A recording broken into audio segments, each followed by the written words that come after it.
Hello les passionnés de scrap, et aujourd'hui je m'adresse à tous les passionnés, les artisans, les créateurs qui ont envie de se lancer dans la grande aventure de la micro-entreprise.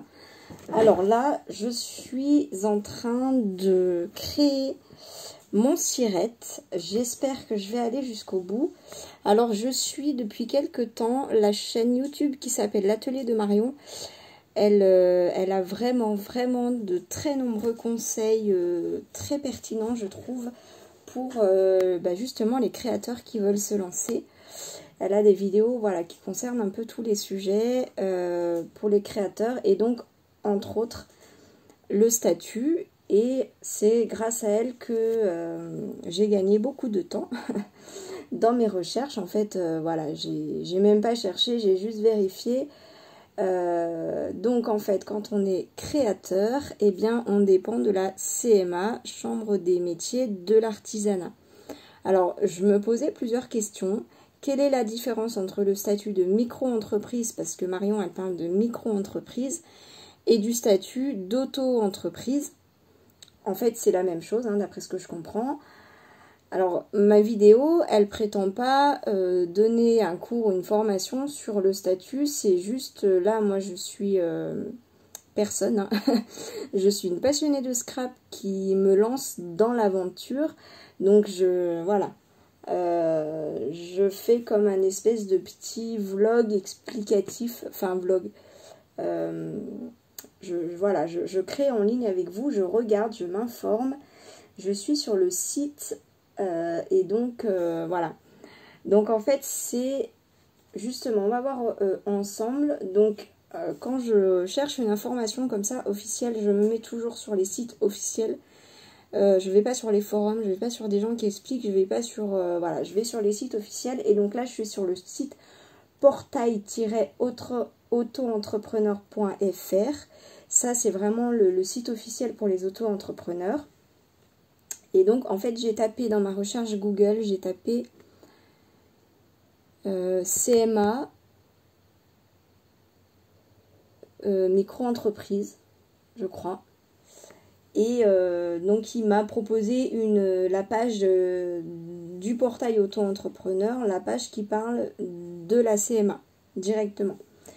Donc, la Chambre de métier et de l'artisanat, c'est le CFE des artisans. Le CFE, c'est le centre de formalité des entrepreneurs ou des entreprises. Ça veut dire la même chose en tout cas.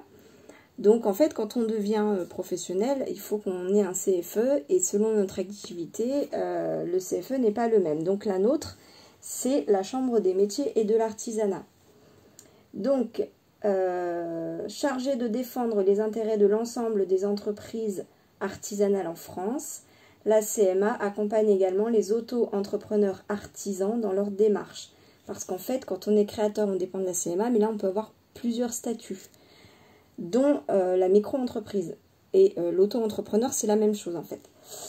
Donc, qui est concerné par la CMA? Comment peut-elle vous aider? Quelles sont ses missions principales? Voici un point complet sur cet organisme. Alors, quels auto-entrepreneurs sont concernés par la CMA? C'est là où je comprends que du coup, auto-entrepreneur et micro-entreprise, c'est la même chose. Ce sont les micro-entrepreneurs qui ont une activité artisanale qui dépendent de la CMA. Plus précisément, il s'agit de ceux qui sont inscrits au répertoire de métiers RM et qui proposent donc des activités de création et de fabrication, par exemple, créateur de bijoux, ébéniste, menuisier, artisan d'art, couturier, etc. Donc, moi, je me mets là-dedans. Et ou des activités de service artisanal, donc plombier, électricien, etc. Bon, là, on n'y est pas. Pour rappel, les auto-entrepreneurs commerçants dépendent de la CCI, Chambre du commerce et de l'industrie, et les auto-entrepreneurs en activité libérale dépendent de l'URSSAF. Les agents commerciaux dépendent du greffe du tribunal de commerce. Bon à savoir, vous fabriquez des produits et vous proposez également une activité de service artisanal, vous êtes dans une situation de cumul d'activités, vos deux activités sont artisanales, votre CFE référent reste donc la CMA. Mais attention, ça on est vraiment en plein dedans. Certaines activités artisanales peuvent également avoir leur pendant commercial. Exemple, un créateur de bijoux qui vend les pièces qu'il a fabriquées. Voilà, donc nous on ne fait pas des bijoux, mais il y en a peut-être qui regardent la vidéo qui font des bijoux. Mais en tout cas, on est des créateurs qui vendons ce qu'on a fabriqué. Donc dans ce cas, on a une double immatriculation auprès de la CMA et de la CCI. Donc CMA, Chambre des métiers et de l'artisanat, donc c'est nous, mais aussi de la CCI, Chambre du commerce et de l'industrie. Voilà, c'est là où c'est très important. Donc, c'est génial, je me dis dans ma tête, j'espère que ça va pas être des démarches trop compliquées. Bon, à entendre Marion, non. Donc, présentation générale, la CMA est un établissement public administratif. Elle est placée sous la tutelle déconcentrée du ministère de l'Artisanat et gérée au niveau départemental par le préfet. Elle est en charge des questions relatives à l'artisanat, de l'économie au conseil des entreprises, en passant par les immatriculations d'activités. Donc la CME, c'est le CFA, Centre des formalités des entreprises, de tous les entrepreneurs artisans en France, peu importe leur statut, micro-entrepreneurs, commerçants y compris. Donc ça c'est nous, micro-entrepreneurs, commerçants, je pense. Hein. Le réseau compte, bon ça on va peut-être passer... Hein, le nombre de CFA qui est en France. Je pense pas que ça nous intéresse bien. Les missions de la CMA pour les auto-entrepreneurs. Donc, à l'instar de la CCI et de l'URSSAF, hein, la CCI donc a 4 missions principales auxquelles s'ajoute l'organisation du SPI. SPI, je ne sais pas ce que c'est, on va peut-être trouver plus tard. Donc, traiter les différentes déclarations.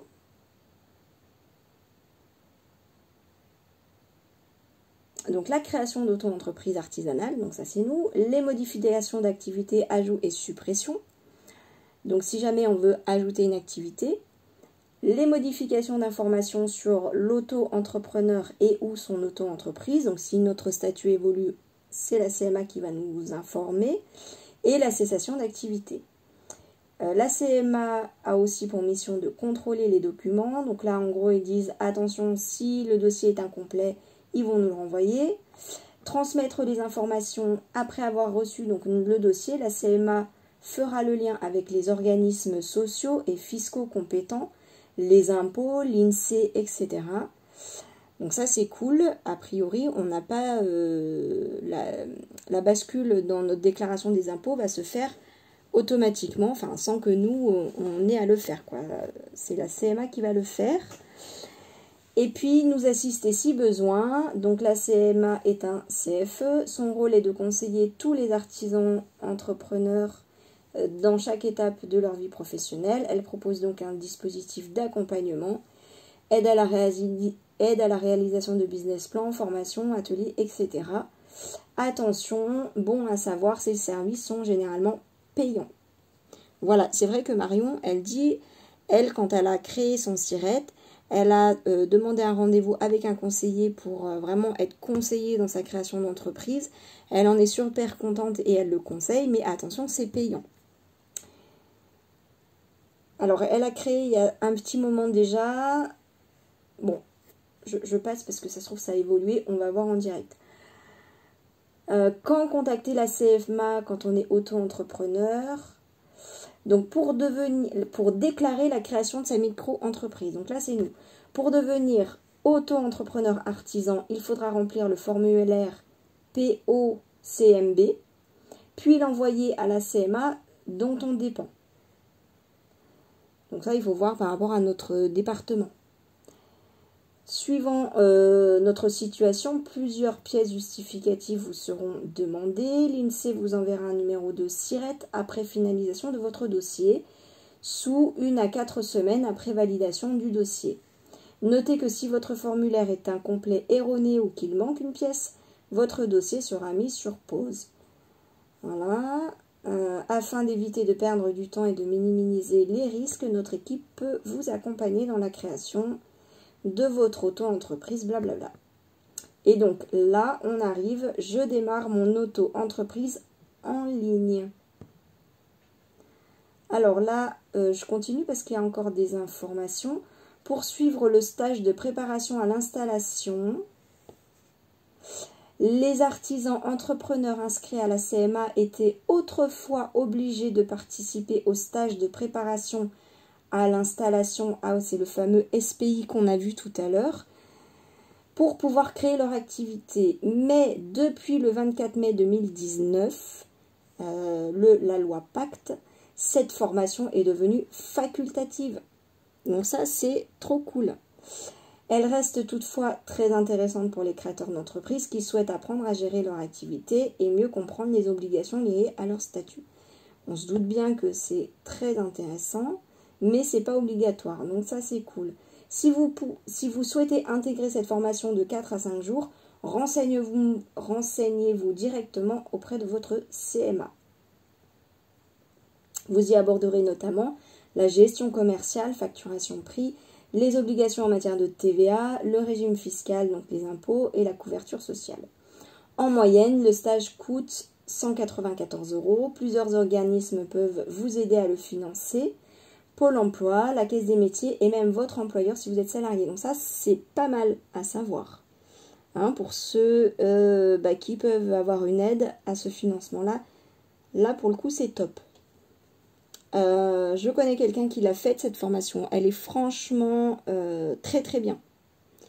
Selon, j'ai envie de dire, de là où vous partez, hein, si vous avez déjà un petit peu des bases dans le domaine, ou si vous avez un attrait pour tout ce qui est administratif, bon, je pense qu'on peut s'en sortir, enfin un attrait, ou qu'on s'en sort, on va dire. Moi, je déteste ça, mais bon, je suis déjà passée par cette case, mais pour une autre activité, donc je pense que c'est pas trop compliqué pour moi. Enfin, comme je l'ai déjà fait, voilà, je sais que je peux le refaire. De toute façon, je me dis que si je suis en difficulté, je peux m'adresser à eux. Donc voilà. Pour obtenir la qualité de maître artisan, les titres de maître artisan et maître artisan d'art constituent les deux plus hautes distinctions dans le secteur de l'artisanat. Ils sont gages de qualité, de confiance et surtout, ils mettent en valeur le savoir-faire des entrepreneurs. Donc là, sous certaines conditions, on peut faire la demande auprès de la CMA. Il faudra constituer un dossier, blablabla. Il y a un dossier pour aller plus loin. Voilà, on peut cliquer dessus. Comment obtenir le titre d'artisan d'art. Donc là, si ça vous intéresse, vous pouvez cliquer dessus. Je crois que je vais mettre en lien cette page sous ma vidéo. Il faut absolument que j'y pense, mais je pense vraiment que ça peut vous intéresser. Pour modifier son auto-entreprise, bon, on n'y est pas encore, mais on sait qu'il y a l'info là. Et puis, du coup, on peut même cliquer directement après sur « Je modifie mon auto-entreprise en ligne ». Donc ça, c'est cool. Et pour cesser son activité, on peut cliquer directement sur « Je ferme mon auto-entreprise ». Donc, alors, franchement, c'est super facile, hein.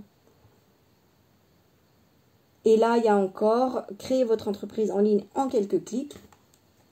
Donc, je clique dessus. Alors, devenez auto-entrepreneur en ligne, inscription simple et rapide, conseil expert, dossier traité en 24 heures. Ah bon? Alors, créez votre entreprise facilement et rapidement. Alors, je vais changer le cadre et puis je vous reprends tout de suite, comme ça on fait ensemble. Ouais, je trouve ça cool de le faire ensemble en fait. Je vous dis pas comment je suis excitée, mais c'est un truc de fou. Alors, indiquez votre prénom. Donc, Anne-Sophie, pour ceux qui ne le savent pas. Votre nom de famille. Votre adresse mail.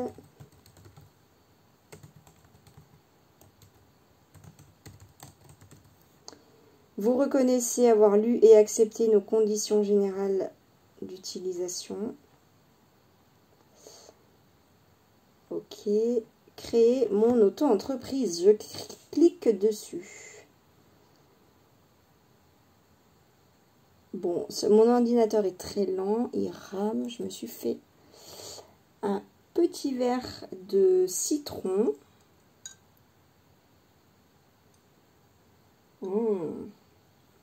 C'est ma collègue qui me donne des citrons de son jardin.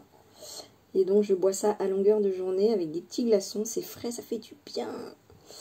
Voilà, alors, donc, déclaration de début d'activité auto-entrepreneur. Alors, il y a une fenêtre qui s'ouvre, besoin d'aide. Il nous donne un numéro, du lundi au vendredi de 9 h à 18 h ou envoyez-nous un mail. Merci bien, je ferme cette fenêtre. Donc là, il y a 5 pages apparemment. Donc, vos informations personnelles. Donc, prénom, nom de famille, nom de naissance, numéro de téléphone.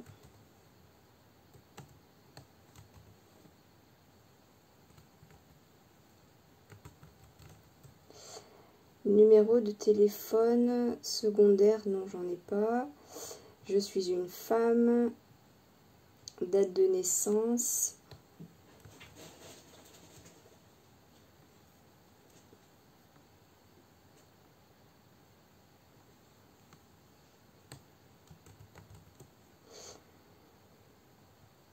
Pays de naissance.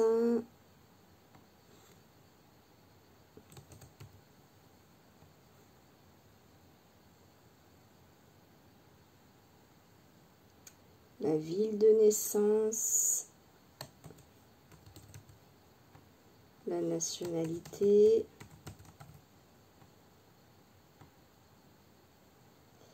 Voilà. Continuer. Alors, page 2, votre activité. Donc, date de début d'activité, bah, aujourd'hui. Donc là, nous sommes vendredi 7 juillet. Vendredi 8 juillet, pardon. Ça y est, c'est officiel. Vendredi 8 juillet. Domaine d'activité. Ah, juste pour ceux que ça intéresse, est-ce que je peux mettre... alors là, j'ai mis 1er juillet juste pour faire un test. Pour l'instant, ils prennent. Alors, domaine d'activité. Donc, achat-revente. On peut juste acheter, revendre. C'est pas de la création, ça. Alors, artisanat, création, fabrication, réparation. Je pense que ça va être ça. Je regarde ce qu'il y a d'autre. Si vous voulez, je lis tout pour ceux que ça intéresse. Ça peut être pas mal. Achat-revente. Ça peut être pas mal pour rajouter aussi des activités. Et ça m'intéresse. Parce que j'avais envie de mettre sur mon site du double face sans acide. Enfin, de la colle pour coller les photos. Parce que celui qui est... de toute façon, j'imagine bien que ceux qui vont m'acheter mes albums photos, ce ne sont pas des scrappers. Donc forcément, ils vont... Enfin, je me dis, ça peut être cool de leur faciliter les choses en leur proposant directement la colle adaptée sur mon site sans qu'ils aient à chercher ailleurs. En plus, si c'est pour qu'ils se prennent des frais de port, c'est pas cool. Donc ça, je pense que je vais mettre 2 activités. Je pense que je vais mettre tout de suite celle-là et artisanat création. Donc, blabla, il y a achat-revente, il y a agent commercial, apporteur d'affaires. Il y a donc celle que j'ai cochée, artisanat, création, fabrication, réparation. Il y a le bâtiment, gros œuvre, second œuvre, beauté, bien-être, ésotérisme, conseil, expertise, service aux entreprises, cours et formation, culture, animation, sport et spectacle. Je pense cours et formation, si on veut donner des cours, entre guillemets, mais... les ateliers de scrap, je ne sais pas si on peut le mettre là-dedans. Bon, bref. Il y en a que je sais qui aiment bien faire les ateliers. Culture, animation. Ah bah c'est peut-être dans l'animation les ateliers. Sport et spectacle. Hôtellerie, restauration, tourisme. Location d'équipements et de matériel. Mécanique, technique, médical, santé. Service à la personne et aux animaux. Transport, livraison, logistique. Web, informatique, multimédia. Alors, est-ce que c'est là que je mets ma chaîne YouTube aussi? Je sais pas.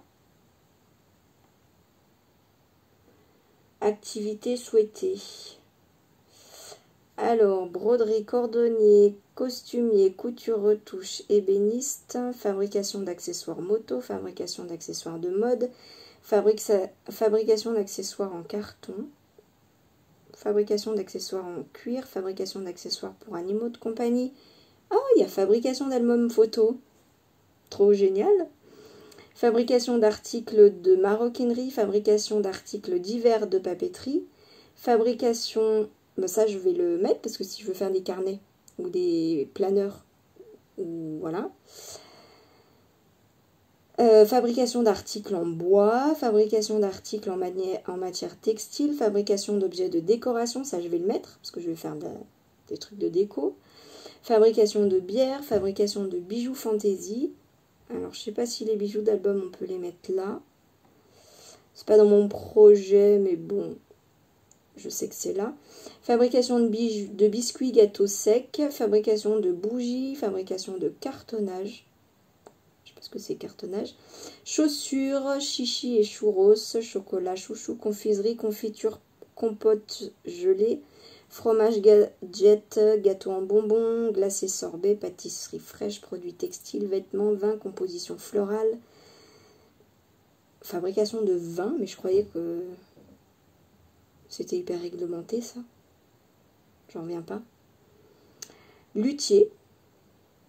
Menuisier, montage de meubles de cuisine sans raccordement, peintre en décor, perruquier, posticheur, petit bricolage dit homme de toutes mains. Bah t'arrives au bon moment, je suis en train de parler de l'homme de toutes mains. Ah pardon, c'était mon homme. Alors du coup j'en étais où? Ah bah oui, homme de toutes mains. Appareil électroménager, engin de chantier, équipement électrique, électronique, mécanique, ouais bon. Équipement sportif, bateau, bijoux, réparation de bijoux, réparation de chaussures. Bon, il n'y a peut-être pas réparation de jouets, meubles, réparation navale, sellerie, tanneur, tourneur, fraiseur, travail de la pierre, travail des métaux, travail du bois, travail du carton et du papier, travail du cuir, travail du marbre, travail du textile. Et puis il y a dans les deux cases, il y a je ne trouve pas mon activité. Donc nous... On était album photo. Voilà. Nature de l'activité. Service, fabrication, production, montage, installation, réparation, transport, bâtiment, travaux publics, alimentation. Donc, nous, on est fabrication, production. Lieu d'exercice, en clientèle, magasin, bureau, cabinet, sur chantier, sur marché. Ah ouais, sur marché, il faut le déclarer. À mon domicile, je souhaite exercer une autre activité au sein de mon auto-entreprise. Oui. Donc, choix de votre seconde activité. Je voudrais mettre ma chaîne en fait.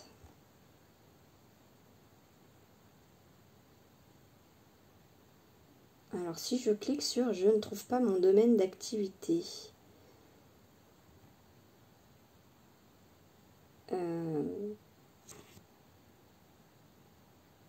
Création souhaitée. Activité souhaitée. Donc là, en fait, quand je mets dans « Domaine d'activité », je ne trouve pas mon domaine. Il y a une fenêtre « Activité souhaitée » qui s'ouvre et là, je tape. Donc là, je crois que ça s'appelle créateur de contenu sur YouTube. Je crois qu'on s'appelle comme ça. Bon. Catégorie d'activité. Commercial, artisanal ou libéral. Je sais pas. C'est rien du tout. Si je crée du contenu, c'est artisanal, mais je sais pas. Je vais mettre artisanal. Qualification professionnelle, diplôme, expérience, activité non soumise à réglementation. Oui, on va mettre ça. Nature de votre activité. Service. C'est un service.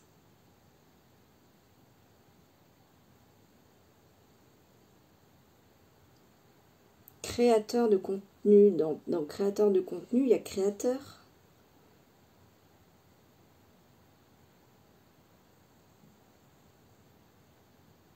Je sais pas. Ouais, je vais rester là-dessus. Lieu d'exercice, bah ça c'est à mon domicile. Voilà. Je souhaite déclarer un nom commercial. Oui. Choix du nom commercial.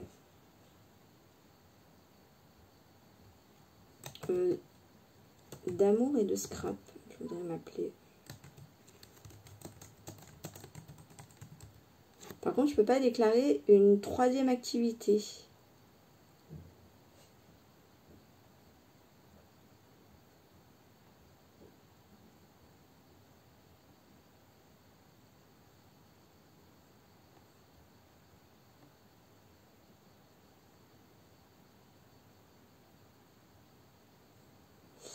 Parce que du coup, je me pose une question en fait. Enfin, je me pose une question. Il faut que je...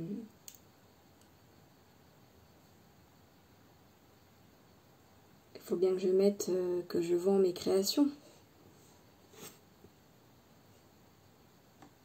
Bon, je fais retour. YouTube, c'est peut-être pas là qu'il faut que je mette. J'en sais rien. Bon, alors la seconde activité, je vais mettre que ça va être la partie que je vends, en fait.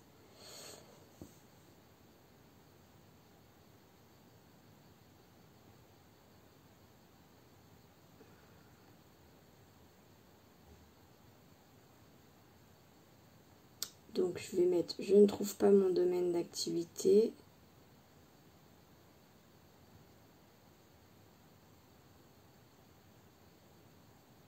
Comment on fait pour déclarer qu'on revend?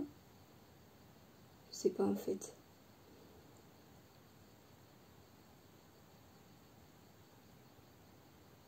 Qu'on vend nos créations, c'était bien écrit au début. C'était écrit que on est déclaré dans les 2 CFE.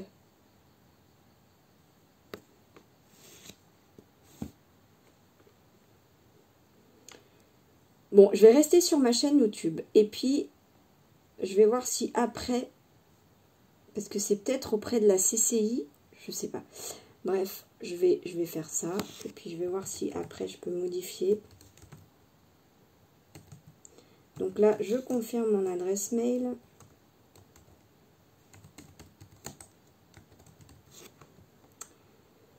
Adresse du domicile, du coup.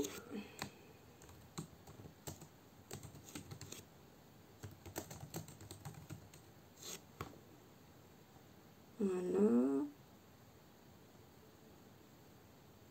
Adresse professionnelle. Je souhaite domicilier mon entreprise à une adresse de domiciliation. Cela me permet de bénéficier d'une adresse professionnelle pour protéger ma vie privée, domicilier mon entreprise si je ne peux pas utiliser mon adresse personnelle, copropriété, logement social, etc. Profiter de services pratiques.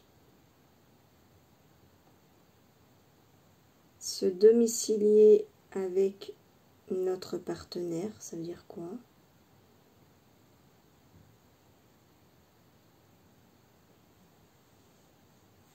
Quand je clique dessus, il y a écrit « Vous serez contacté par téléphone sous peu pour choisir vos options de domiciliation.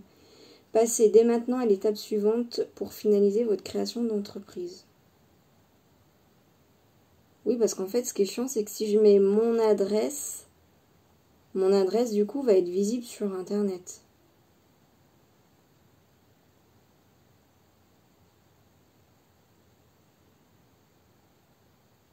Sinon, on peut choisir mon domicile ou mon local professionnel. Je vais laisser ça, et puis comme il me contacte, eh ben, je vais voir ce que c'est. Et puis, selon, je dirais, non, je vais poser la question, en fait, voilà. Donc, résumé de vos informations non commerciales d'amour et de scrap, activité, fabrication d'albums photos, date de début d'activité, donc ils ont bien pris le 1er juillet. Donc, en fait, on peut mettre une date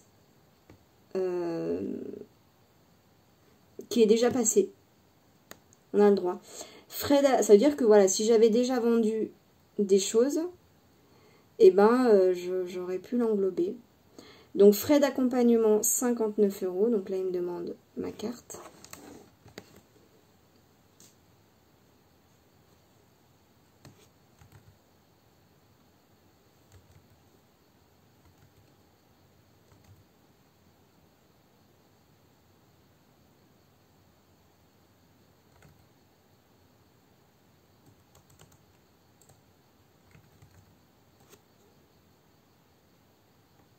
Non, je me souviens plus.